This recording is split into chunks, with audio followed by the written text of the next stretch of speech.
Bonjour à tous, je suis Amélie Lavie et je dirige la Fragrance Foundation depuis maintenant un an.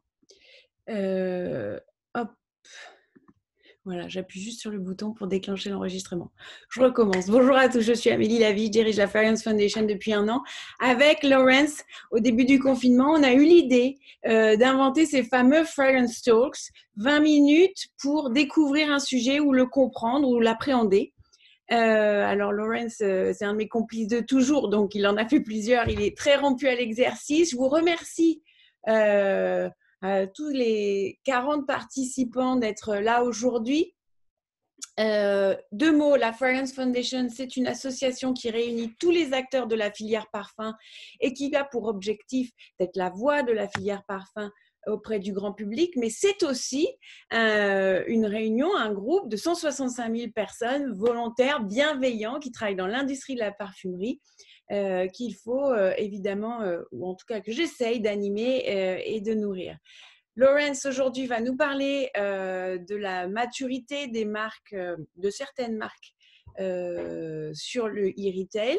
Peut-être, Lawrence, tu peux nous expliquer un peu qui tu es pour ceux qui ne te connaissent pas et comment tu imagines ton retail score.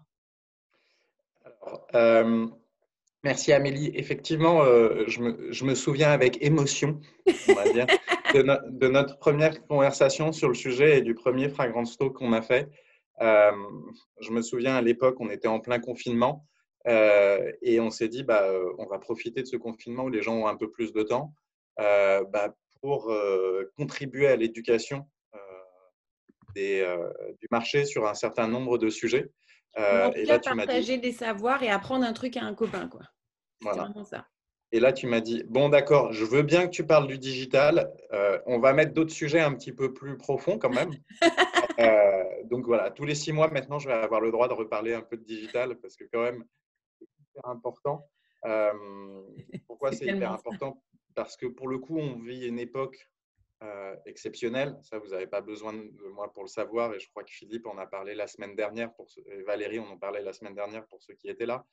Euh, mais pour le coup, ça va vraiment, c'est indispensable le digital plus que jamais parce qu'on voit une vraie transition d'un point de vue du commerce vers un commerce traditionnel, voire un commerce type travel retail qui, évidemment, pendant 3 à 4 ans, va se mettre un petit peu en sommeil. Et pour autant, il y a toujours un appétit pour aller acheter des parfums, mais ça suppose une modification radicale de la perception de ce que le commerce peut apporter et le commerce digital peut apporter. Et donc, on est là pour vous donner quelques billes pour avoir cette compréhension. Et donc, on a mis au point une, une méthodologie qui nous permet de mesurer la maturité digitale des marques sur le retail digital. Le retail digital, c'est quoi? Eh bien, c'est la distribution de vos produits, pas forcément en propre. Donc, on ne va pas forcément regarder la force de votre site marchand, de votre e-boutique, mais cette distribution, on va dire, indirecte. Et une distribution indirecte qui va passer à la fois par des sites de beauté traditionnels, mais aussi le premier site de beauté du monde qui n'est pas Sephora, qui n'est pas Douglas, qui est Amazon. Donc, on va regarder de plus près ce qui se passe sur Amazon. Et vous allez voir, surtout pour les marques les plus premium, quelque chose sur lequel vous ne vous attendez pas forcément, c'est que vos produits et les produits des marques premium sont très largement distribués de manière indirecte ou directe sur Amazon. Donc, on va vous expliquer qui sont présents, qui appréhendent bien l'environnement et qui a des opportunités à aller chercher. Et on va vous donner une petite liste de choses à faire. La première chose et la seule ambition qu'on a pour ce talk, c'est vraiment de vous aider à faire cette prise de conscience. Ce qui est génial, c'est que l'année dernière, quand on a fait, pas l'année dernière, mais au début du confinement, quand on a fait ça, je pense qu'on avait moins de 40 inscrits et 25 personnes qui avaient pu venir. Là, je crois qu'on a 177 inscrits et une petite cinquantaine qui viennent. De toute façon, vous embêtez pas à prendre des screenshots. On vous enverra à tous la présentation. Donc, ne vous inquiétez pas là-dessus. Et Amélie se chargera de toute façon de mettre l'enregistrement disponible en ligne à la fois, je pense, sur LinkedIn et sur le site de la Fragrance Fondation. Oui. Donc voilà, vous embêtez pas à faire des screenshots, c'est tout ce que je veux dire. Voilà. Amélie, si tu m'autorises, on va peut-être commencer par la présentation. Donc, on a une quinzaine de slides à vous passer. Le but, c'est vraiment pour vous de comprendre et ensuite d'échanger pendant 15-20 minutes derrière sur des questions que vous pouvez avoir et vraiment d'engager sur ce sujet-là. Et ensuite, si vous avez des questions plus précises, si vous voulez avoir des analyses plus précises, eh ben, on va rentrer dans un petit peu plus de détails. Alors, je prends la main. Donc là, c'est le moment où il faut un petit peu vaguement meubler jusqu'à ce que… Je peux faire des claquettes. Hop, C'est bon? je vois ton écran. Bon, parfait. Donc, qu'est-ce qu'on a fait pour ce Retail Score? On a analysé 20 marques. Vous verrez après les marques. On a pris vraiment les marques les plus puissantes. Donc, on a aussi bien des marques du groupe L'Oréal, Giorgio Armani, Yves Saint Laurent, Diesel, des marques du groupe Coty, Hugo Boss, Calvin Klein, mais aussi des marques qui sont vendues en direct, Hermès, Chanel. Donc, on a vraiment tout regardé. On a regardé au maximum, un maximum de groupes et on n'a pas surpondéré un groupe par rapport à un autre. Donc, parfois, il va peut-être manquer des marques qui sont relativement fortes. Pourquoi il va manquer ces marques? Tout simplement parce qu'on voulait donner un petit peu d'équilibre sur les différents groupes. Et voilà, on voulait une approche vraiment le plus holistique possible et à la fois donner cette dimension des marques les plus fortes, mais aussi identifier vraiment tous les différents groupes. On a fait l'analyse sur 5 pays européens. Alors, c'est la première fois qu'on le fait sur 5 pays européens en même temps, sur 20 marques. Donc ça, c'est un peu un cadeau pour Amélie. D'habitude, on fait un seul pays sur une seule catégorie. Donc là, on a fait une catégorie, on a fait 5 pays européens. Et on a porté l'analyse sur septembre 2020. On a remonté les informations par 2 systèmes, à la fois un système de connexion à des outils qui sont disponibles sur le marché, qui nous permettent un petit peu d'analyser un certain nombre de critères, et on verra lesquels après, mais aussi avec des outils propriétaires qui vont crawler des sites comme Amazon, qui nous permettent de remonter des informations et des informations assez sensibles parce qu'on est capable d'identifier le chiffre d'affaires qui va être réalisé sur ces plateformes. Donc, la méthodologie, on a vraiment pris une approche scientifique aux choses. Le Retail Score, c'est le premier score, c'est le premier baromètre scientifique de l'analyse en fait de la maturité des marques sur le digital retail. Et on va pouvoir vraiment identifier qui profite de l'opportunité du digital retail et qui va vraiment subir ce digital retail. Qu'est-ce qu'on va regarder? On va regarder la puissance d'une marque. Quel est le chiffre d'affaires qui est réalisé en digital retail et plus particulièrement sur Amazon? À quel point la distribution est maîtrisée? Et on verra dans le cadre du parfum, ce n'est pas vraiment un angle de est-ce que la distribution est maîtrisée, mais à quel point elle est discutée, parce que c'est vraiment un point d'amélioration pour l'ensemble de l'industrie. Ensuite, on a l'expérience client. Est-ce qu'on sait s'adresser au client dans les codes qu'il va rechercher? Et ensuite, est-ce que la publicité est activée? Donc, on a une formule. Ce n'est pas une formule de parfum, mais ça reste une formule où on va pondérer chacun de ses poids. Le but, c'est vraiment de remonter ceux qui savent bien le faire et ceux qui savent un peu moins bien le faire. Donc, on sous-pondère la partie puissance. On ne veut pas que ce soit toujours les plus gros qui remontent. Quand on fait une audit, par exemple, du monde du jouet, qui est effectivement d'actualité avec l'approche de Noël, on ne veut pas que c'est un retail score qui nous dise que c'est Lego qui sont les numéros 1. Ce n'est pas ça qui nous intéresse. Voilà. Déjà, pour comprendre quelque chose et par rapport à un premier fragrance talk, alors c'était un fragrance talk en direct, on ne savait pas encore qu'il allait avoir la Covid, mais on avait sorti cette statistique l'année dernière qui était que 56% des recherches produits commençaient sur Amazon. Ça, c'était en 2019. En 2020, c'est 63% des recherches produits qui vont commencer sur Amazon par rapport à Google. Qu'est-ce que ça veut dire ça? Ça veut dire qu'Amazon, ce n'est pas uniquement un site marchand.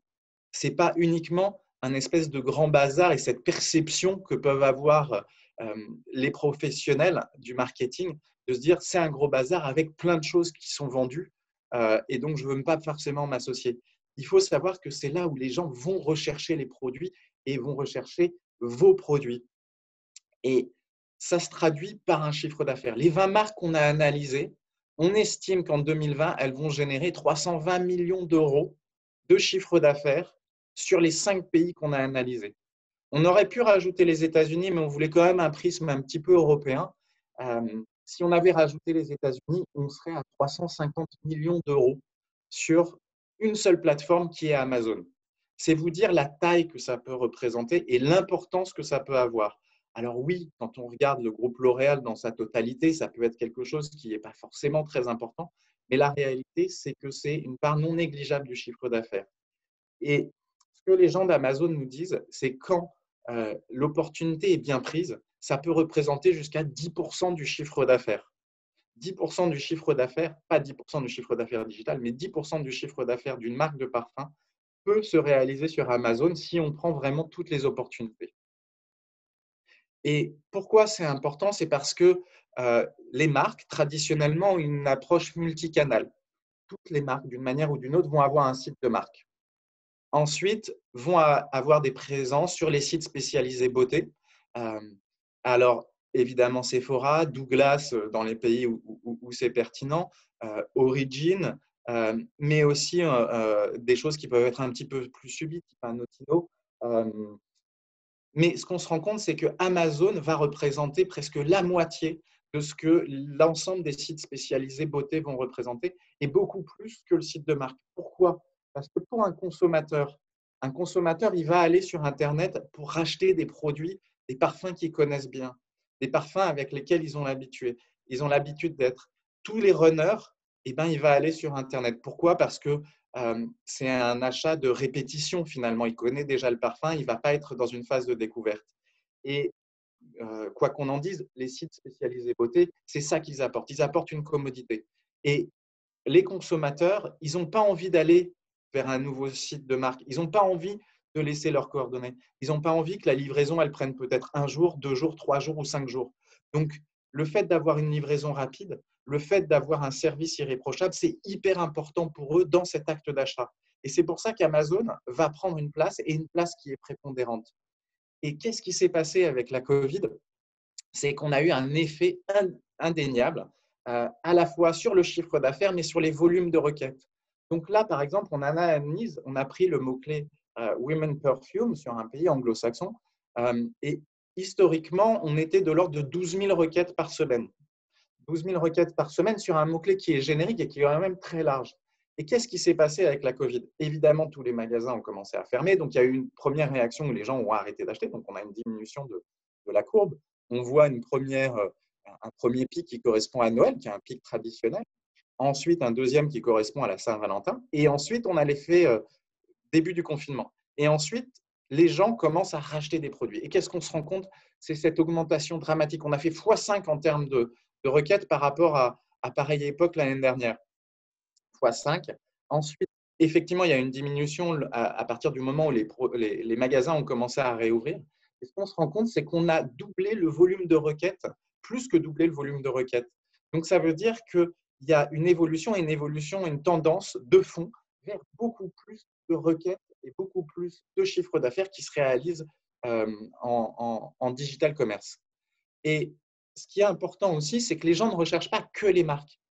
De manière prépondérante, 78% des requêtes utilisateurs n'ont pas de marque associée. Donc là, on a fait une recherche, et on a fait une recherche sur le marché de la France. Et on verra que c'est un peu une exception culturelle.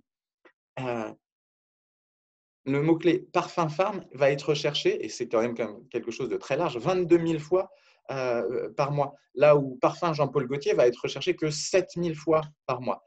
Donc, c'est vraiment quelque chose d'assez important. Même si la marque reste très recherchée, on va voir qu'il y a des parts de marché à aller chercher. Et donc, on a fait notre analyse. Notre analyse, elle nous dit quoi? Les marques les plus fortes, eh bien, c'est les marques du groupe Coty.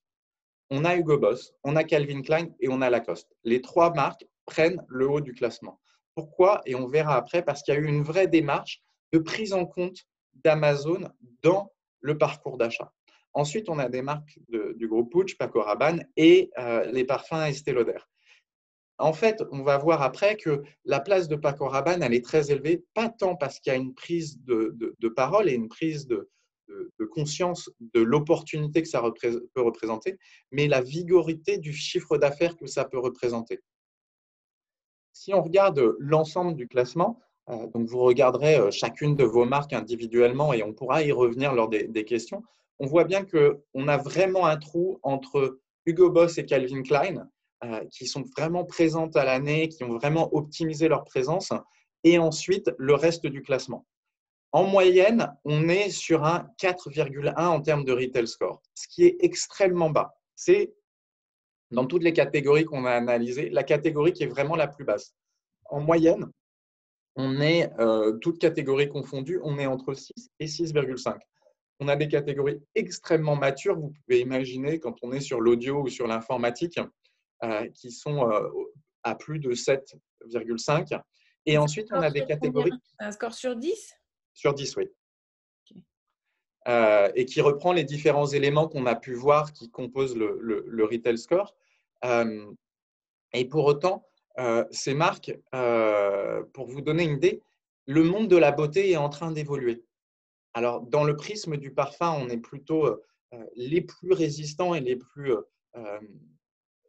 en retard, on va dire, sur ce marché-là. Mais si on regarde la totalité des marques et la totalité du marché, ce qu'on se rend compte, c'est qu'on est à 4,1. Le marché de la beauté, qui est drivé par des marques du groupe L'Oréal, par exemple, on est à 6,6. Donc, il y a vraiment un décalage entre la recherche du consommateur et la maturité des marques de parfum sur tout ce qui est digital retail. Donc, il y a vraiment cette opportunité à aller chercher qui se traduira par un chiffre d'affaires. Ensuite, dans les différents pays, qu'est-ce qu'on voit? Eh bien, on va voir un Hugo Boss qui va être présent presque sur tous les pays. Alors, ça s'explique par deux raisons. Ça s'explique déjà par cette présence et cette prise en compte par Coty de l'importance de ce canal. Mais ça s'explique aussi par une tendance qui est plus masculine. L'homme, il est moins dans le test, il est moins dans l'opportunité. Il est moins dans l'achat de plaisir, on va dire, sur le parfum. Pour lui, c'est un endroit où il va répéter ses achats. Et c'est pour ça qu'on va retrouver Hugo Boss très fréquemment. La même manière, en fait, on va retrouver des produits, et on n'a pas fait ici l'analyse des produits qui sont vendus, mais ce qu'on se rend compte, c'est que les produits les plus vendus, c'est souvent les runners. C'est des produits qui sont déjà assez établis. Donc, c'est vraiment quelque chose à regarder. Ce qu'on se rend compte aussi… C'est vraiment du rachat, du réassort, quoi, du refill. Exactement, c'est du refill. On voit historiquement, par exemple, chez Giorgio Armani, un Acqua di Gio qui a 30 ans, qui est extrêmement bien positionné. Et ce qui est intéressant, c'est qu'on a aussi des marques qu'on ne s'attendait pas à avoir. On les avait mis initialement dans notre audit pour avoir une compréhension très large de ce qui se passait. C'est Chanel, c'est Christian Dior. Donc, ces marques, elles sont très largement recherchées et elles se traduisent vraiment par un chiffre d'affaires qui est assez fort par rapport au reste de la catégorie. Donc, c'est intéressant, par exemple, de voir en Allemagne que Chanel et que Bleu de Chanel est extrêmement recherché et beaucoup acheté, en fait. Pareil pour un Christian Dior ou un J'adore ou l'eau sauvage va être beaucoup recherché et acheté. Ensuite, on a une maîtrise de la distribution. Alors, quand on dit maîtrise de la distribution, c'est plutôt une disruption de cette distribution. Ce qu'on se rend compte, c'est qu'on a des marques du groupe L'Oréal qui vraiment ont pris en compte cette distribution et qui vont limiter au maximum. Ensuite, on a Hermès. Hermès a un positionnement qui est intéressant. Ils disent, nous, on ne veut pas être présent. Donc, au maximum, on va limiter le nombre d'acteurs. Alors, ils tendent au maximum vers zéro. Ce qu'on se rend compte, c'est que aucun produit Hermès ne va être vendu en France, mais aucun produit Hermès ne va être vendu en Allemagne. Comment ils font? Eh bien, ils incluent dans leur CGV le fait qu'il est interdit de revendre leurs produits. Le positionnement d'Hermès, une des marques les plus upscale, une des maisons les plus upscale du monde, c'est de dire je ne veux pas être vendu sur Amazon. Mais je prends conscience du problème. Je mets en place une équipe dont l'objectif est de limiter au maximum les ventes. Ensuite, on a un Chanel qui lui aussi va prendre un petit peu ce virage-là et qui, en France, refuse que ses produits soient vendus. Mais là où la disruption est plus forte, c'est qu'il y a des revendeurs qui vont vendre directement à Amazon des produits sous le badge de Chanel, qui sont des vrais produits. Hein. Attention, Amazon est en permanence à traquer les faux produits. Donc, faites très attention à cette partie-là. Ensuite, on analyse des volumes de vente. Comment on obtient ces volumes de vente? En fait, il faut savoir que sur Amazon, chaque produit a ce qu'on appelle un BSR, c'est le Best Seller Rank, qui nous donne des indications sur le volume du chiffre d'affaires qui est réalisé. Et là, ce qui est intéressant, c'est que ça ne traduit pas forcément la puissance et la maturité de la marque sur le digital, et ça traduit vraiment les recherches naturelles qu'on va avoir. Donc, on a un Paco Rabanne qui est extrêmement recherché. Paco Rabanne et Hugo Boss, c'est plus de 2 millions d'euros de chiffre d'affaires par mois. Et ensuite, on a des marques qui, normalement, ne voudraient pas être positionnées, qui sont plutôt hauts dans le luxe. On a Christian Dior, on a Yves Saint Laurent, on a Chanel, qui sont très largement disponibles et vendus sur le marché du digital retail. Et ce qu'on se rend compte, c'est que cette catégorie, elle va être tirée beaucoup par le UK et l'Allemagne, qui vont représenter 72% des ventes. Alors, c'est assez normal. Pourquoi c'est normal? C'est parce qu'il faut savoir que l'Allemagne, par exemple, c'est le deuxième pays d'Amazon et c'est le troisième pays, si on enlève la Chine, en termes d'e-commerce. Le premier, c'est les États-Unis. Le deuxième, mais c'est presque 6 fois moins, c'est le UK. Ensuite vient l'Allemagne. Évidemment, il y a la Chine, mais la Chine, c'est vraiment un marché particulier. Et je pense que vous avez eu un Retail Talk spécifiquement sur ce sujet-là. Donc, dans le monde occidental, on va dire, c'est les deux marchés qui sont les plus forts. Et ensuite, et c'est une erreur qu'on fait en termes d'industrie, c'est que la France est une exception culturelle. La France est protégée par la distribution sélective. Et la France a cette habitude d'avoir une distribution qui est par les parfumeries locales ou par les parfumeries de chaîne. Beaucoup moins par des magasins multicatégories. Donc, en fait, alors que la France va avoir le siège d'un certain nombre d'organisations pan-européennes sur le parfum, voire toutes quasiment, eh bien, on se dit, mais mes produits ne sont pas vendus sur Amazon. Je vais sur Amazon, je ne les vois pas. Mais la réalité, c'est qu'en fait, ils sont très largement vendus et ils sont très largement disponibles sur tous les pays européens. Donc, en termes de profession, on a un choix. Soit on laisse faire, et à ce moment-là, ça veut dire que le digital ne va plus être traité par la France, mais va être traité par le UK, va être traité par l'Allemagne. Donc, en termes de profession, on va perdre tout ce pan d'expertise. Et c'est pour ça que dans les premiers Fragrance Talk, Amélie me disait, on parle de la France, mon marché, c'est la France. Sauf que si jamais on ne regarde pas ce qui se passe en Europe, si on ne regarde pas l'opportunité qu'il y a en dehors de la France, eh ben, on va perdre cette opportunité-là et elle va nous passer à côté. Et en termes de profession, en termes de talent, c'est quelque chose d'extrêmement important en termes de prise de conscience. Ensuite, on a regardé l'expérience client. Et ce qui est intéressant, c'est qu'en termes d'expérience client, on a quand même une force du groupe Coty qui a quand même travaillé. Alors ensuite, il faut le mettre en perspective, on a un niveau d'optimisation qui est moyen. Il y a uniquement Calvin Klein qui va dépasser la moyenne en termes d'approche et d'optimisation de sa présence en ligne, en termes de contenu et en termes de marketing. Et le reste est plutôt dans une approche subie, plutôt dans une approche traditionnelle, de dire mon produit, je vais le mettre à disposition sur le marché et les consommateurs vont l'acheter s'ils ont envie. Et ça, c'est une approche retail traditionnelle de je suis là pour occuper un certain nombre de mètres linéaires. Sur le digital et sur le digital retail, ce n'est pas la même chose. Les gens, ils vont rechercher un produit, ils vont rechercher des caractéristiques produits. Et c'est là où, en fait, il faut vraiment se positionner. On a vu la vigueur d'une recherche comme parfum de femme. Et c'est vrai qu'on a un biais masculin sur les recherches. Et donc, un homme qui recherche un parfum de femme, eh ben, quand il voit un Jean-Paul Gaultier, quand il voit un Estée Lauder qui propose ces parfums-là et qui est pertinent sur ce type de requête, comme il va être rassuré avec la marque, comme il ne sait pas vraiment ce qu'il recherche, eh ben, il va aller acheter des produits qui le rassurent. Et donc, qui le rassurent et sur lequel il y a quand même une notoriété liée souvent aux couturiers ou liée aux actions publicitaires qui peuvent y avoir par ailleurs. Donc, voilà, le digital retail va être aussi un effet de la vigueur de la marque en dehors du monde du digital retail. C'est quoi un contenu bien optimisé? Eh bien, c'est une bonne représentation visuelle du produit, c'est un titre qui est impactant, c'est un champ sémantique qui est développé au maximum et c'est des contenus un petit peu plus riches, des contenus à plus.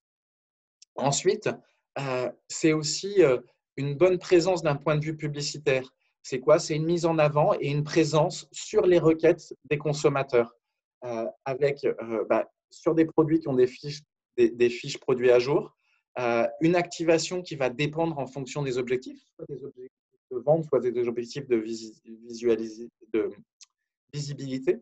Et ensuite, c'est une optimisation en continu avec un objectif de vente. On est quand même dans le commerce. On est là pour faire des ventes. On fait attention à l'image de marque. On le fait dans la contrainte du digital retail, mais au final, notre objectif, c'est de générer des ventes. Donc, on est vraiment dans cette logique commerciale. Ensuite, c'est prendre l'opportunité, surtout dans la période de Noël, des packs et des bundles, parce que c'est aussi des choses qui vont être recherchées. C'est beaucoup un cadeau qui est offert et on l'a vu sur les volumes de requêtes. Il faut savoir que pour Amazon et pour le digital retail, 50% du chiffre d'affaires se fait sur les 3 derniers mois de l'année. Et plus particulièrement dans le monde du parfum, c'est plus de 50% qui est fait sur les 2 derniers mois de l'année. Donc, on est vraiment dans la recherche du cadeau du produit. Donc là-dessus, c'est là où, et je sais qu'il y a toujours des débats sur la force des bundles, sur la détérioration potentielle de l'image de marque, mais les gift sets, c'est quelque chose qui est pour le coup beaucoup recherché par les consommateurs et sur lequel il y a l'opportunité de vendre un produit et de vendre des produits complémentaires aussi. Voilà, donc ça vous a donné un peu une perspective et une visibilité sur ce qui se fait dans le monde du parfum. Ce que je veux, c'est vous laisser quand même, avant de conclure, parce que je crois que j'ai un petit peu dépassé le temps, comment faire pour atteindre ce succès et comment cette force de la marque que vous pouvez avoir hors ligne peut se traduire en un chiffre d'affaires et une augmentation radicale du chiffre d'affaires. D'abord, c'est avoir la bonne organisation. La bonne organisation, c'est quoi? C'est les bons talents, les bons outils et les bons KPI. Vous êtes là en digital retail, l'objectif, c'est de faire des ventes. Ensuite, c'est maîtriser la distribution et la logistique. Dans la distribution, c'est quoi? C'est prendre conscience que dans vos CGV, vous devez inclure les marketplaces et Amazon en particulier comme étant un point de retail à contrôler. Ensuite, c'est adapter votre produit à l'environnement. Ce qu'on se rend compte, c'est que sur Amazon, en digital retail, les gens ne cherchent pas forcément les mêmes produits. Ensuite, on va parler de l'expérience client. Et sur l'expérience client, c'est quoi? C'est tout ce qu'on vous a montré en termes de contenu, d'avoir des contenus qui engagent, des contenus qui correspondent à ce que le consommateur va rechercher. Et ensuite, on a la partie publicitaire. Et tout ça peut avoir des effets assez dramatiques en termes de chiffre d'affaires. Nous, on travaille avec des marques qui avaient une présence, on va dire, très opportunistes sur Amazon. Et bien, on les a accompagnés pour multiplier leur chiffre d'affaires par 10 sur Amazon, en suivant vraiment cette pyramide, en commençant d'abord par l'organisation, la distribution, etc., etc. Et on reprend ce cycle en permanence. On va vous laisser quelques pour action. La première chose pour les marques, c'est de comprendre ce qui se passe. Et nous, c'est aussi notre travail chez Retail for Brands de vous accompagner pour comprendre quelle est la part du chiffre d'affaires qui passe par là. Qui sont les revendeurs de nos produits? Donc ça, on est à disposition pour vous aider. Et ensuite, c'est d'agir. La première chose, c'est s'inscrire à Brand Registry d'Amazon qui permettra de contrôler votre image de marque sur Amazon. Ça, c'est la première chose à faire. Que vous ayez décidé de vendre ou de ne pas vendre sur Amazon. Vous avez la même chose ensuite sur bol.com, qui est l'équivalent néerlandais d'Amazon, et toutes les plateformes, on va dire, digitales. La deuxième chose, c'est contrôler sa distribution. S'assurer que vous ne perdez pas des ventes indirectement par des grossistes et des grossistes transfrontaliers qui vont revendre vos produits. Et l'objectif pour vous, c'est de désintermédier des ventes. Si quelqu'un revend vos produits sur Amazon ou sur les autres plateformes de digital retail, c'est qu'il prend une marge. Donc, pour vous, ça veut dire aller chercher une marge supplémentaire et la mettre dans votre bottom line.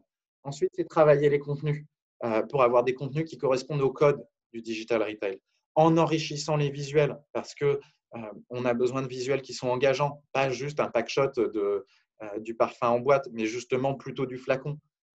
Et ensuite, c'est de gérer toute la relation avec les avis clients. Donc voilà, on a fait 25 minutes sur le sujet. Merci beaucoup pour votre temps. Je crois qu'on a quelques questions.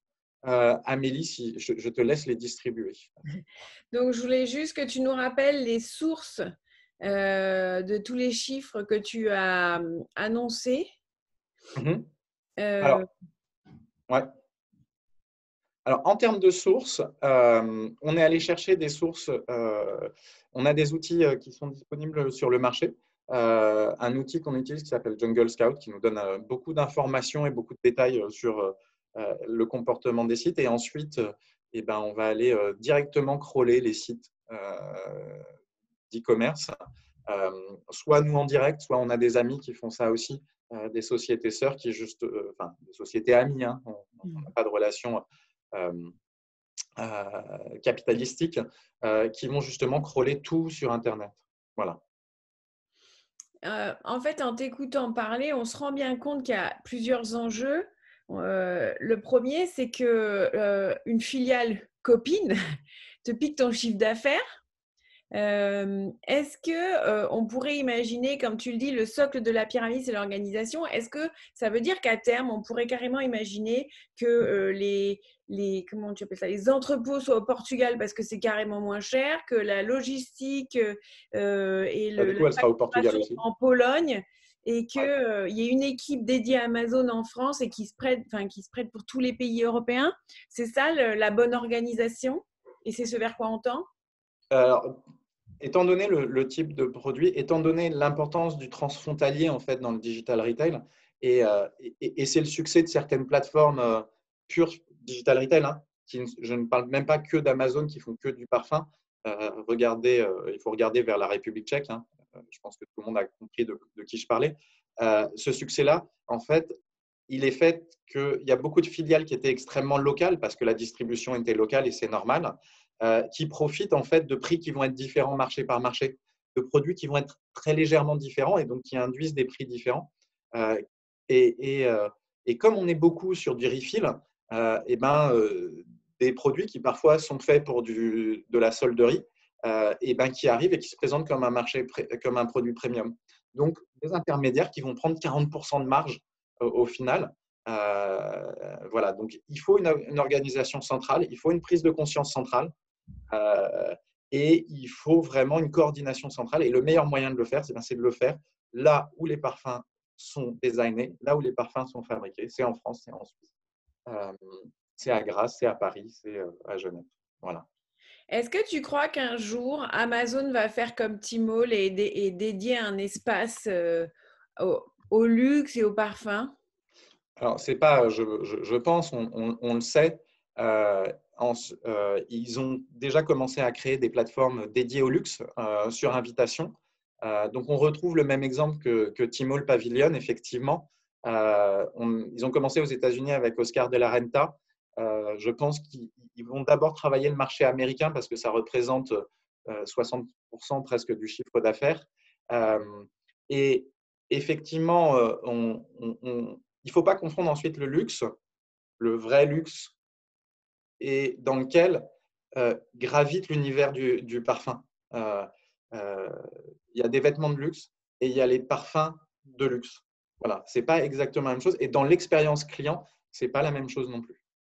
Est-ce que tu crois qu'il y a une place à prendre par d'autres pure players en Internet pour les parfums? En termes de distribution, Ouais. euh, il y a clairement Pour l'instant, c'est un marché de pionniers, donc il y a vraiment énormément de place à prendre et d'intermédiation. Ce qui est vrai, c'est qu'à un moment ou un autre, euh, le risque, c'est la disruption non pas par des concurrents, mais par des gens qui étaient vos producteurs avant, par exemple. Ces gens qui se disent, nous, on maîtrise extrêmement bien ce qui se passe. On voit ce que les gens recherchent en termes de parfum, parce qu'Amazon nous donne des infos extrêmement fortes sur les requêtes. Est-ce que les gens sont plutôt en train de rechercher des parfums floraux, des parfums capiteux, etc., ou plus boisés, et de le remonter et de créer des parfums qui répondent à ces attentes.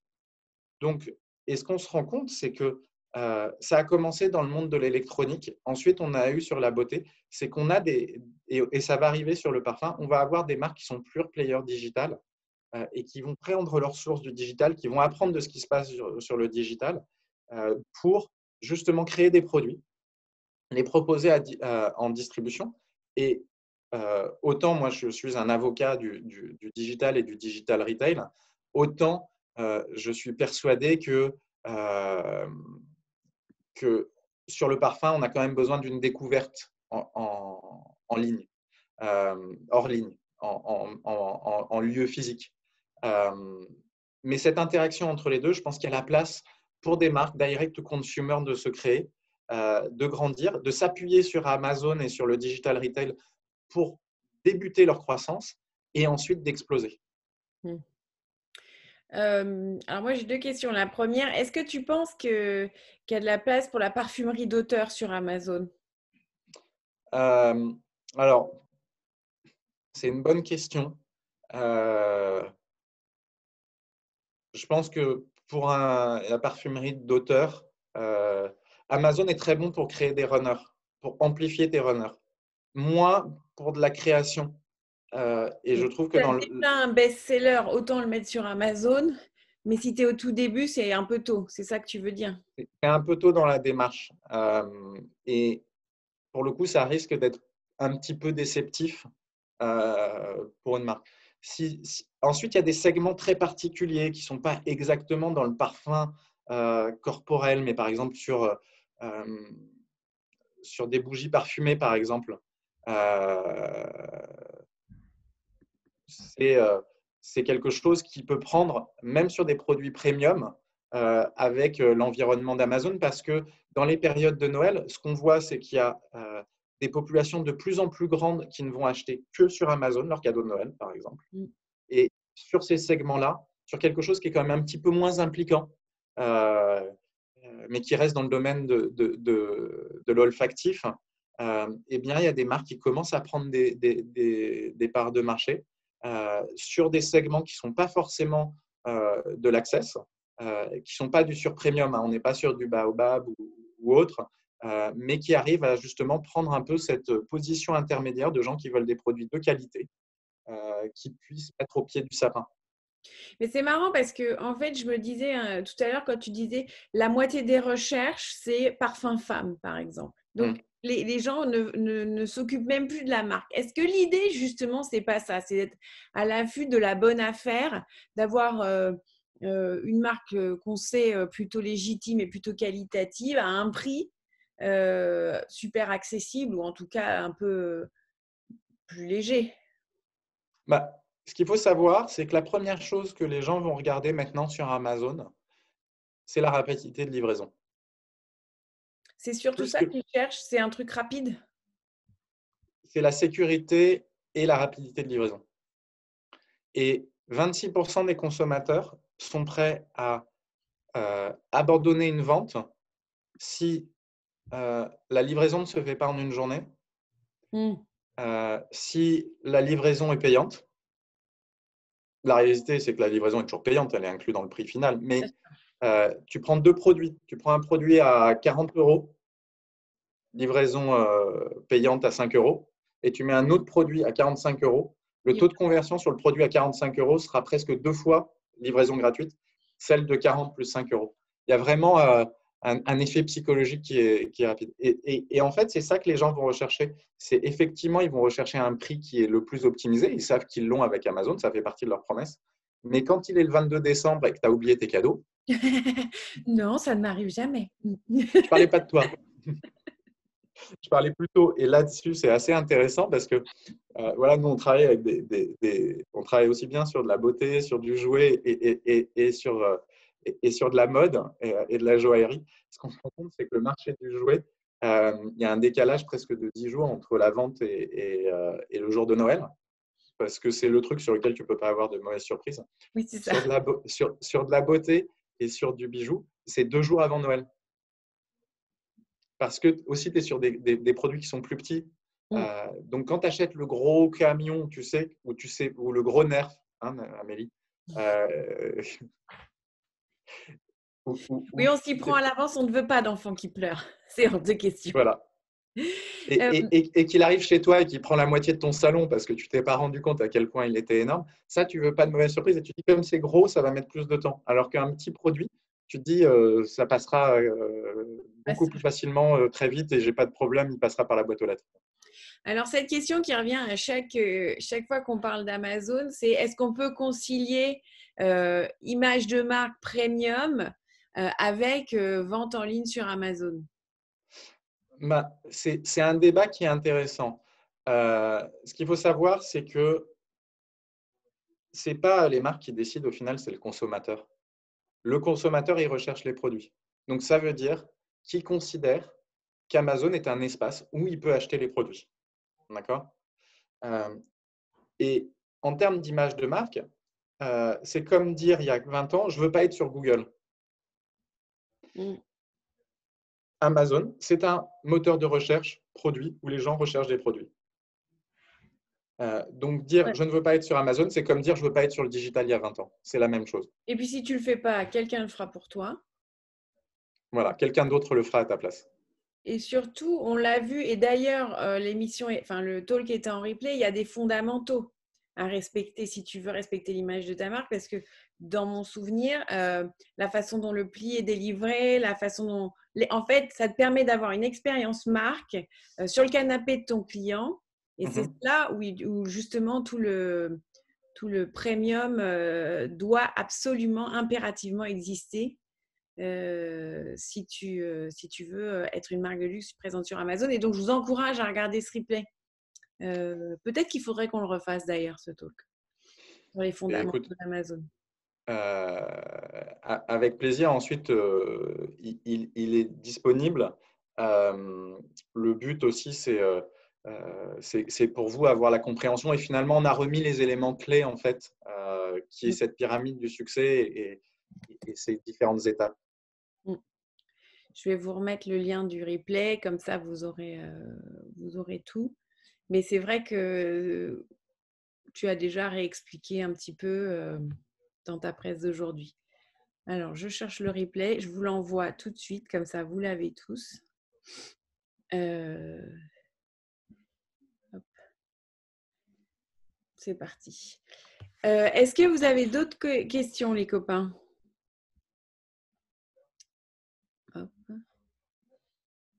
Alors, le e-commerce, c'est une superbe opportunité qui représente…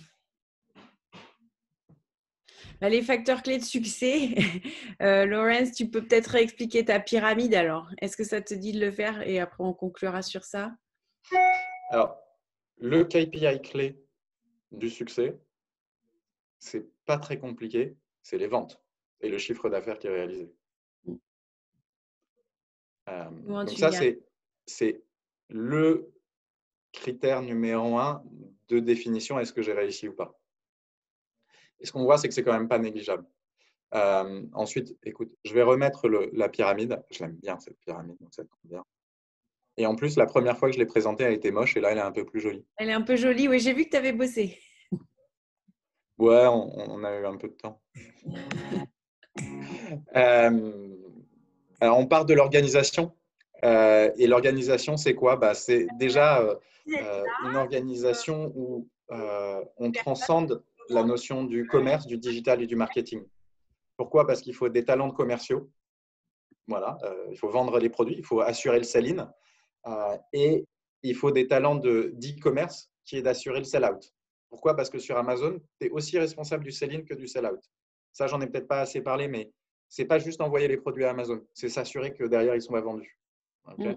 La deuxième chose, c'est s'appuyer sur des outils. Alors, nous, on a des outils. Il y a aussi beaucoup d'outils marché. Ça fait partie, en fait, nous, de la façon dont on travaille. On vous fait une recommandation qui va d'identifier les bons talents, mettre les bons KPI, les volumes de vente, le niveau de marge, la qualité de la logistique. Et ensuite, tous les outils technologiques qui permettent d'accéder à ce succès-là. Parce qu'il y a énormément de critères à prendre en considération en même temps. Si jamais on ne regarde que la partie saline, eh ben on va se tromper et on va être déçu. Et il y a beaucoup de marques qui me disent on a essayé avec Amazon, on leur a envoyé les produits et puis on était hyper déçus. Oui, c'est normal d'être déçu parce qu'en fait, tu es aussi responsable du sell-out que du sell-in. Et ça, c'est hyper important. Juste un algorithme Amazon. Exactement. Je vois que tu te souviens bien des fondamentaux, Amélie. Écoutez sur là. Non, c'est une plateforme. C'est un moteur de recherche. À vous de l'utiliser au mieux. Ensuite, il y a la partie de distribution. Dans la partie de distribution, c'est s'assurer que vous avez inclus dans les conditions générales de vente euh, cette, quelque chose qui n'existait pas il y a 15 ans, il y a 10 ans, quand vous avez fait votre dernier contrat commercial, c'est cette émergence des marketplaces et d'Amazon. D'accord. Ensuite, il y a un élément de logistique, et là, on est un tout petit peu plus technique. Le parfum, c'est un produit qui est inflammable. C'est un produit donc, qui a des contraintes de distribution et de logistique qui sont un peu plus fortes que si vous vendez juste une paire d'écouteurs. Donc ça, c'est à prendre en considération. Et aussi, Amazon, en fait, ils vont prendre des petits volumes, mais toutes les semaines. Donc ça suppose une adaptabilité d'un point de vue logistique qui n'est pas triviale. Donc, on accompagne aussi là-dessus. Ensuite, c'est s'assurer qu'on a les bons produits. Alors, normalement, en retail, on parle des 4 P, qui sont Product, Pricing, Promotion and Placement. Alors, je sais que le mot promotion est toujours tabou dans le monde du parfum, mais la réalité, c'est qu'on sort de 2 jours de Prime Day. Ces Prime Day sont extrêmement importants. Et comme vous avez des promotions parfois sur certains produits, sur certains lots, alors ce n'est pas adapté à tout le monde, mais c'est quelque chose à prendre en considération. Ensuite, on a le principe de l'expérience client. Dans l'expérience client, on a la gestion des avis. C'est est-ce que les gens sont contents de leurs produits ou pas contents de leurs produits. Et ça, c'est un bon moyen de voir est-ce qu'on a des faux ou est-ce qu'on a du grey market qui va être disponible. Et ensuite, il y a la partie advertising et la partie publicitaire. Donc voilà. Et la partie publicitaire, c'est trouver les bons formats qui vont permettre d'augmenter mon chiffre d'affaires, mais aussi de cibler les gens qui sont en recherche de parfums produits et de les toucher dans une approche où ils n'ont pas encore arrêté leur choix. Voilà. Et les rate and review, c'est quand même essentiel. Je me souviens plus du chiffre, mais en gros, en fonction de ta note, tu doubles ou tu triples ton chiffre d'affaires. Exactement.